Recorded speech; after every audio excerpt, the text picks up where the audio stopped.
নামাজ ছেড়ে দিয়েছো, তওবা করো, মাফ করে দেবো। জেনা করেছো, তওবা করো, মাফ করে দেবো। আকাশ সমান গুনাহ করেছো, তওবা করো, মাফ করে দেবো। আল্লাহু আকবার। শুধু তাই নয়, আল্লাহ বলেন, বান্দা যখনই তওবা করবি তোরে আমি পছন্দ করি। আল্লাহর রাগ যেন আমাদের মধ্যে চলতে না থাকে, আল্লাহর রাগকে কমাতে হবে। আল্লাহর রাগকে আমাদেরকে কমাতে হবে। এই রাগ কমানোর জন্য আমাদের কি করা দরকার? আমাদেরকে কি করতে হবে? আল্লাহর রাগ কমিয়ে দেয়, আল্লাহর গজবকে কমিয়ে দেয়। আল্লাহর সকল ধরনের বান্দার প্রতি যে ক্রোধ থাকে, এটাকে কমানোর জন্য সবচেয়ে উৎকৃষ্ট মাধ্যম হলো তওবা। বলেন কি? তওবা। তওবার মাধ্যমে আল্লাহ সুবহানাহু ওয়া তাআলা আমাদেরকে পছন্দ করেন। যেমন আল্লাহ সুবহানাহু ওয়া তাআলা সূরা বাকারার 222 নম্বর আয়াতে বললেন, ইন্নাল্লাহা ইউহিব্বুত তাওয়াবিন, ইন্নাল্লাহা ইউহিব্বুত তাওয়াবিন ওয়া ইউহিব্বুল মুতাতাহহিরিন। আল্লাহু আকবার, আল্লাহু আকবার। আল্লাহ বলতেছেন, বান্দা যদি আমার কাছে তওবা করো আমি তোমারে ভালোবাসি। যদি আমার কাছে তওবা করো, তোমার গুনার জন্য তওবা করো, নামাজ ছেড়ে দিয়েছো, তওবা করো, মাফ করে দেবো। জেনা করেছো, তওবা করো, মাফ করে দেবো। আকাশ সমান গুনাহ করেছো, তওবা করো, মাফ করে দেবো। আল্লাহু আকবার। শুধু তাই নয়, আল্লাহ বলেন, বান্দা যখনই তওবা করবি তোরে আমি পছন্দ করি। এত গুনাহ করার পর তুই যখন আমার সাথে তওবা করবি আমি তোরে পছন্দ করি। শুধু তাই নয়, আল্লাহ সুবহানাহু ওয়া তাআলা বলেন, যারা মুতাতাহহিরিন, যারা পবিত্রতা অর্জন করে আল্লাহ তাদেরকে পছন্দ করেন। আমরা পবিত্রতা অর্জন করি কি দিয়ে? উযু দিয়ে। বলেন কি দিয়ে?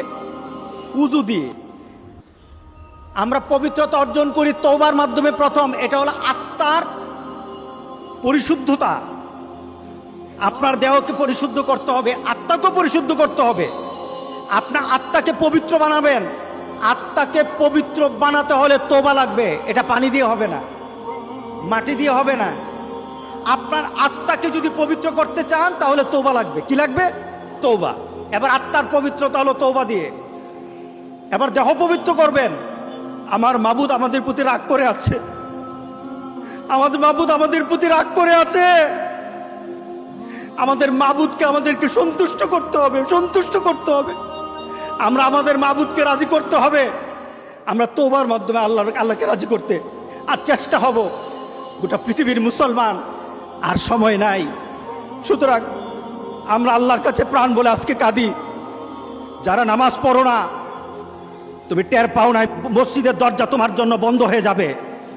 তুমি মনে রেখে দিও, মসজিদের সাথে তোমার সম্পর্ক তোমার হয় নাই, তুমি জান্নাতের দরজাও তুমি খুলতে পারবা না। তুমি এখনো বেনামাজি, এখনো সকালবেলা তুমি ঘুমাও, এখনো তুমি আল্লাহকে ভুলে আছো, এখনো তোমার কাছে তওবার কথা তোমার চিন্তাতে আসে নাই। তুমি অনেক কিছু হতে পারো, তুমি মুসলমানের কাতারে থাকবা না।